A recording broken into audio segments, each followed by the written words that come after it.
আসসালামু আলাইকুম। শুরুতেই জানিয়ে দিব এখনকার গুরুত্বপূর্ণ সংবাদ শিরোনাম। ইসরায়েলি দখলদার বাহিনীর ঘুম হারাম করে দিচ্ছে প্রতিরোধ যোদ্ধারা। রাশিয়ার কাছে দুটি পারমাণবিক সাবমেরিন মোতায়েন করে যে হুঁশিয়ারি দিলেন ট্রাম্প। ইয়েমেনি ক্ষেপণাস্ত্র হামলার আতঙ্কে 40 লাখ ইসরায়েলি। ট্রাম্পের আলটিমেটামকে পাত্তাই দিচ্ছেন না ভ্লাদিমির পুতিন। গাজায় সামরিক অভিযানের সিদ্ধান্ত হঠাৎ কেন স্থগিত করলেন নেতানিয়াহু। এবার হাইপারসনিক ক্ষেপণাস্ত্র মোতায়েনের হুমকি পুতিনের, নিশানায় ইউক্রেন ও ইউরোপ। অস্তিত্ব সংকটে যুক্তরাষ্ট্র। শুনছিলেন সংবাদ শিরোনাম, এবার বিস্তারিত। তবে তার আগে অনুরোধ থাকবে ভিডিওতে একটি লাইক দিন এবং কোথায় থেকে আমাদের ভিডিওটি দেখছেন কমেন্টে জানিয়ে দিন। ইসরায়েলি দখলদার বাহিনীর ঘুম হারাম করে দিচ্ছে প্রতিরোধ যোদ্ধারা। গাজা ইসরায়েলি দখলদার বাহিনীর বিরুদ্ধে বেশ কয়েকটি অভিযান পরিচালনা করা হয়েছে বলে জানিয়েছেন ফিলিস্তিনি প্রতিরোধ যোদ্ধারা। এসব অভিযানের চিত্র সংবলিত ফুটেজও প্রকাশ করা হয়েছে। হামাসের সশস্ত্র শাখা আল কাসাম ব্রিগেড ইসরায়েলি দখলদার সৈন্য এবং সামরিক যানবাহনের একটি জামায়াতকে লক্ষ্য করে বেশ কয়েকটি মর্টার শেল দিয়ে হামলা চালায়। গাজা শহরের উত্তর পূর্বে আল তুফা পাড়ার পূর্ব অংশে এই হামলা চালানো হয়। আল কাসাম ব্রিগেড এবং ফিলিস্তিন ইসলামিক জিহাদের সশস্ত্র শাখা আল কুদস ব্রিগেড যৌথ অভিযান পরিচালনা করে। প্রতিরোধ যোদ্ধারা দক্ষিণ গাজার খান ইউনুসের দক্ষিণে মোরাক চক্রে ইসরায়েলি দখলদার সরকারের কমান্ড এবং নিয়ন্ত্রণ কেন্দ্রকে লক্ষ্য করে মর্টার গুলি চালায়। আল কাসাম ব্রিগেড তাদের প্রতিরোধ যোদ্ধাদের পরিচালিত সর্বশেষ অভিযানের কথা জানিয়েছে। মেরকাভা ট্যাঙ্কের উপরে অবস্থানরত ইসরায়েলি দখলদার বাহিনীর একজন সৈন্যকে স্নাইপার দিয়ে হত্যা করা হয়েছে। স্থানীয়ভাবে তৈরি ঘৌল স্নাইপার রাইফেল ব্যবহার করে ওই সৈনিককে গুলি করা হয়। একই অভিযানে আশেপাশের এলাকা লক্ষ্য করে মর্টার গুলি ছোড়া হয়। আল কাসাম ব্রিগেড জাবালিয়া শরণার্থী শিবিরের উত্তরে রাস্তার ধারে একটি শক্তিশালী বোমা ব্যবহার করে একটি মেরকাভা ট্যাঙ্ক ধ্বংস করেছে। পরে সেখানে ইসরায়েলি সেনাদের সরিয়ে নেওয়ার জন্য আইওএফ সামরিক হেলিকপ্টার অবতরণ করতে দেখা গেছে।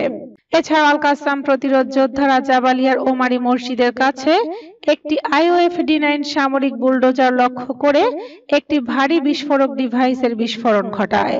সামনের সারির লাইন থেকে ফিরে আসার পর আল কাসাম যোদ্ধারা নিশ্চিত করেছে তারা একটি আইএফ সামরিক খনন যন্ত্রকে লক্ষ্য করে ট্যান্ডেম ওয়ারহেড প্রজেক্টাইল দিয়ে হামলা চালায়। রাশিয়ার কাছে পারমাণবিক সাবমেরিন মোতায়েন করে যে হুঁশিয়ারি দিলেন ট্রাম্প।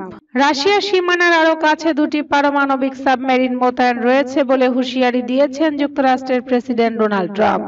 ট্রাম্প বলেন, আমরা এখন রাশিয়ার আরো কাছে। আমরা সব সময় প্রস্তুত থাকতে চাই, এজন্যই আমি ওই অঞ্চলে দুটি পারমাণবিক সাবমেরিন পাঠিয়েছি। তিনি বলেন, রাশিয়া পশ্চিমা নিষেধাজ্ঞার সঙ্গে ভালোভাবে মানিয়ে নিতে পারছে, তবে যুক্তরাষ্ট্র এখনো নতুন নিষেধাজ্ঞা আরোপের জন্য প্রস্তুত রয়েছে। আমরা নিষেধাজ্ঞা আরোপ করব। পুতিন নিষেধাজ্ঞা মোকাবেলায় বেশ দক্ষ। তিনি জানেন কিভাবে সেগুলো এড়িয়ে চলতে হয়। ইউক্রেন যুদ্ধের বিষয়ে ট্রাম্প জানান, এর আগে তিনি যুদ্ধ অবসানে 50 দিনের সময়সীমা নির্ধারণ করেছিলেন, তবে পরে সেটি কমিয়ে 10 দিনে নামিয়ে আনেন। তিনি হুঁশিয়ারি দেন, এই সময়ের মধ্যে সমাধান না হলে যুক্তরাষ্ট্র আরো কঠোর পদক্ষেপ নিতে পারে। বিশ্লেষকদের মতে ট্রাম্পের এই বক্তব্য এবং সাবমেরিন মোতায়েনের সিদ্ধান্ত ইউক্রেন যুদ্ধ ও রাশিয়ার সঙ্গে যুক্তরাষ্ট্রের সম্পর্ককে আরো জটিল করে তুলতে পারে। এর আগে রাশিয়ার সাবেক প্রেসিডেন্ট দিমিত্রি মেদভেদেবের মন্তব্যকে উস্কানিমূলক আখ্যা দিয়ে যুক্তরাষ্ট্রের প্রেসিডেন্ট ডোনাল্ড ট্রাম্প পারমাণবিক সাবমেরিন মোতায়েনের নির্দেশ দেন। এক পোস্টে ট্রাম্প বলেন, মেদভেদেবের সাম্প্রতিক বিবৃতি এতটাই উস্কানিমূলক যে আমি দুটি পারমাণবিক সাবমেরিন মোতায়েনের নির্দেশ দিয়েছি। কথার প্রভাব গভীর, কারণ অনেক সময় এই ধরনের মন্তব্য অনিচ্ছাকৃতভাবে বড় ধরনের বিপর্যয় সৃষ্টি করতে পারে। আমি আশা করি এবার তা হবে না। ইয়েমেনি ক্ষেপণাস্ত্র হামলার আতঙ্কে লাখ লাখ ইসরায়েলি। ইসরায়েলের বেন গুরিয়ন আন্তর্জাতিক বিমানবন্দর ইয়েমেনের ক্ষেপণাস্ত্র হামলা লাখ লাখ ইহুদিকে আশ্রয় কেন্দ্রে পাঠাচ্ছে। ইয়েমেনি সশস্ত্র বাহিনীর মুখপাত্র ইয়াহিয়া সারিয়া এক বিবৃতিতে কথা বলেন।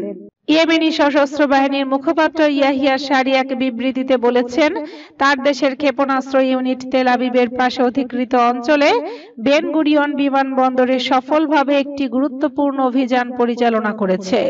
সারি বলেন, প্যালেস্টাইন 2 হাইপারসনিক ব্যালিস্টিক ক্ষেপণাস্ত্র ব্যবহার করে এ ক্ষেপণাস্ত্র হামলা চালানো হয়। তিনি আরো বলেন, এর ফলে 40 লাখেরও বেশি ইহুদি আতঙ্কিত অবস্থায় আশ্রয় কেন্দ্রে পালিয়ে গিয়েছিল।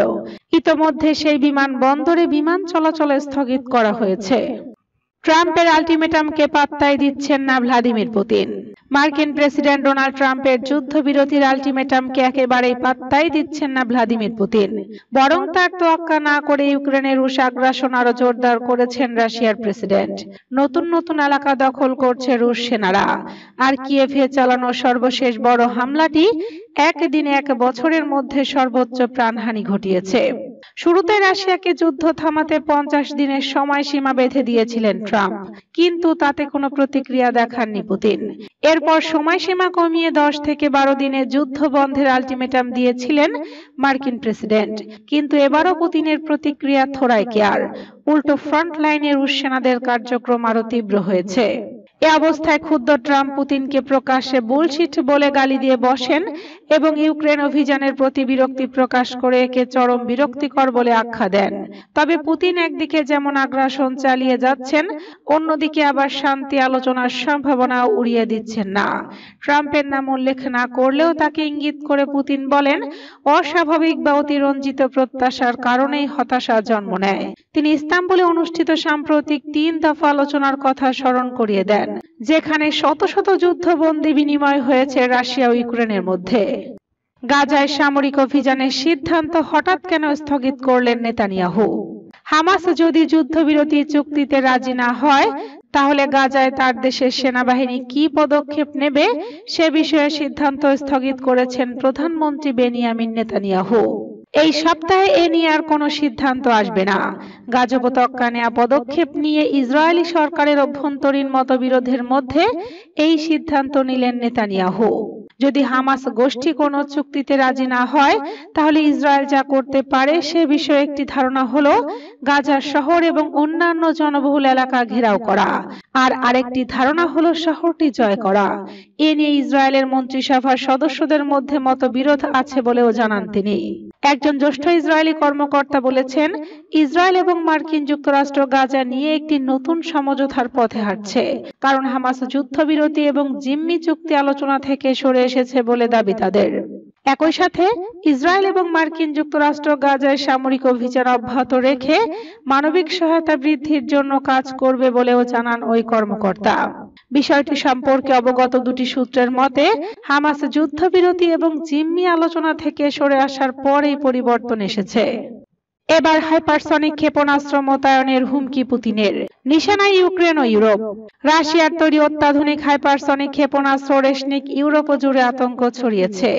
এবারে অস্ত্র বেলারুশে মোতায়েনের ঘোষণা দিয়ে নতুন করে হুমকির বার্তা দিলেন প্রেসিডেন্ট ভ্লাদিমির পুতিন। রাশিয়ার প্রেসিডেন্ট ভ্লাদিমির পুতিন জানান, মস্কো তাদের সর্বাধুনিক হাইপারসনিক ক্ষেপণাস্ত্র ওরেশনিকের উৎপাদন শুরু করেছে এবং চলতি বছরের মধ্যে এটি প্রতিবেশী বেলারুশে মোতায়েনের পরিকল্পনা রয়েছে। এই পদক্ষেপ ইউক্রেন সহ ইউরোপীয় দেশগুলোর জন্য একটি নতুন নিরাপত্তা হুমকি তৈরি করেছে বলে মনে করা হচ্ছে।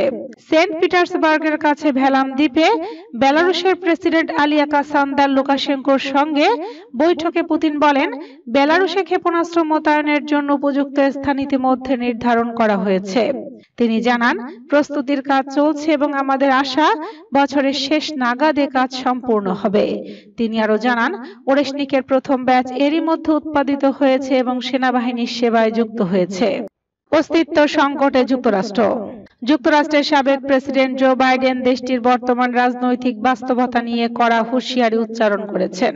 তিনি বলেছেন, দেশ এখন এক অন্ধকার সময়ের মধ্যে দিয়ে যাচ্ছে।